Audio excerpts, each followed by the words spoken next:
Hello everyone, আসসালামু আলাইকুম। আপনারা সবাই কেমন আছেন? আশা করছি সবাই অনেক বেশি ভালো আছেন। তো প্রতিদিনের মতো নতুন আরেকটি ভিডিও নিয়ে আমি কিন্তু আবারও হাজির হলাম। স্মৃতি ব্লগে সবাইকে স্বাগতম জানাচ্ছি। তো আমার ভিডিওটি যে যেখান থেকে দেখছেন না কেন, ভিডিওটি দেখার আগে ভিডিওতে একটি লাইক দিয়ে চ্যানেলটাকে সাবস্ক্রাইব করে পাশে থাকা বেল আইকনটিকে অন করে দিবেন। তো দেশ ও দেশের বাইরে থেকে যে যেখান থেকে দেখছেন না কেন, লাইক দিয়ে ভিডিওটা কিন্তু দেখা শুরু করবেন। তো এই তো সকাল দিকে ভিডিওটা শুরু করলাম। তো গাছের কাঁঠালগুলো দেখালাম, আর কি দেখাবো। তো এই দিক দিয়ে দেখুন বানর এসেছে কিন্তু জানালার পাশে এসে বিস্কিট খাচ্ছে। তো এই দিক দিয়ে কিন্তু আমার শ্বশুর বিস্কিট খাওয়াচ্ছে। আর আরেকটা কথা, এই ভিডিওটা হচ্ছে আমার শ্বশুর বাড়িতে যখন ছিলাম আমি আর কি গিয়েছিলাম, তখনকার ভিডিওটা করা ছিল, আমি আপলোড দিইনি। তো আজকে হঠাৎ করে খেয়াল করলাম, তো একটু শেয়ার করলাম। এই তো বানরটা আমি রান্নাঘরে রান্না করতেছিলাম, তখনই দেখি বানরটা মানে বেয়ে মানে দোতলার উপর দিয়ে যে কিনার দিয়ে হাঁটতেছিল আর কি। তো ছোট্ট দেওয়াল ছিল, ওই দেওয়ালের উপর দিয়ে কিন্তু হাঁটতেছিল। তো এই দিক দিয়ে কিন্তু সবাই বিস্কিট খাওয়াচ্ছে বানরটাকে, আবার পানিও খাওয়াচ্ছিল বোতল দিয়ে। পানির বোতলটা আবার করছে কি, ও খেতে খেতে নিচে ফেলে দিয়েছে। তো এই তো আমার শ্বশুর কিন্তু বিস্কিট খাওয়াচ্ছে 2 প্যাকেট না 3 প্যাকেট বিস্কিট জানিয়ে এই বানরটাকে খাইয়েছে, সেও মজা করে খাচ্ছিল। তো এই দিক দিয়ে কিন্তু আমার বাবার বাড়িতে আবার ফিরে আসলাম।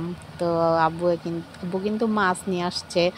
তো মাছগুলো খুব তাজা ছিল, এই তো মাছগুলো কিন্তু লড়ছিল, এখনো পর্যন্ত তাজা ছিল। তো একটু শ্যুট করলাম। তো আম্মু এখন মাছগুলো কাটবে আর আমি একটু ভিডিওটা ধরলাম, কারণ এই মাছ কাটতে আমার খুব ভয় করে, কাটা আছে অনেক। আর যে হয়তো তাজা মাছ, হাতের মধ্যে কাটা বিধানোর সম্ভাবনা আছে। তো এই তো মাছগুলো কেটে আম্মু কিন্তু এখানে রান্না করতে আসলো। তো আম্মু কিন্তু এখন রান্না করবে, আমি একটু শ্যুট করলাম, ভিডিওতে দেখালাম আপনাদের। তো আজকে কিন্তু এই মাছ দিয়ে আলু দিয়ে রান্না হবে, সেইগুলাই একটু শেয়ার করলাম। তো তেমন কিছু ভিডিও করা ছিল না, যে গরমের কারণে কিন্তু আমি রান্নাঘরের মানে চুলার সামনে যেতেই পারিনি। আমি কিভাবে ভিডিও শ্যুট করব।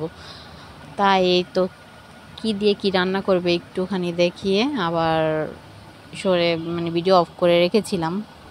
তারপরে কি পুরো রান্না কমপ্লিট করার পর একটু শ্যুট করেছিলাম। তো এই তো আলু দিয়ে টমেটো দিয়ে কিন্তু মাছটা রান্না করা হবে। এই তো আলুগুলো কিন্তু ভেজে নিচ্ছে, আর আম্মু কিন্তু আজকে লাকড়ি চুলায় রান্না করছে। তো এখন প্রায় সময় লাকড়ি চুলায় রান্না হয় আমাদের। তো এই তো আম্মু কিন্তু আলুগুলো ভেজে নিচ্ছে লবণ দিয়ে। তো এই তো রান্না কমপ্লিট। কারণ যে গরম, এই গরমের কারণে আমি শ্যুটই করতে পারিনি ভিডিও। আমি চুলার সামনে যে ক্যামেরাটা ধরবো সেই সিচুয়েশনে আমি ছিলাম না, এত পরিমাণের গরম।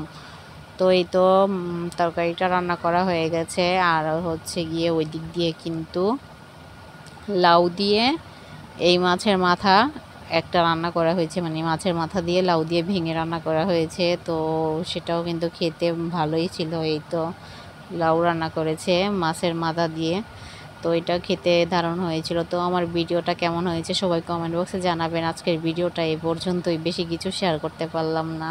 তো নেক্সট ভিডিওর অপেক্ষা করতে থাকুন। আল্লাহ হাফেজ।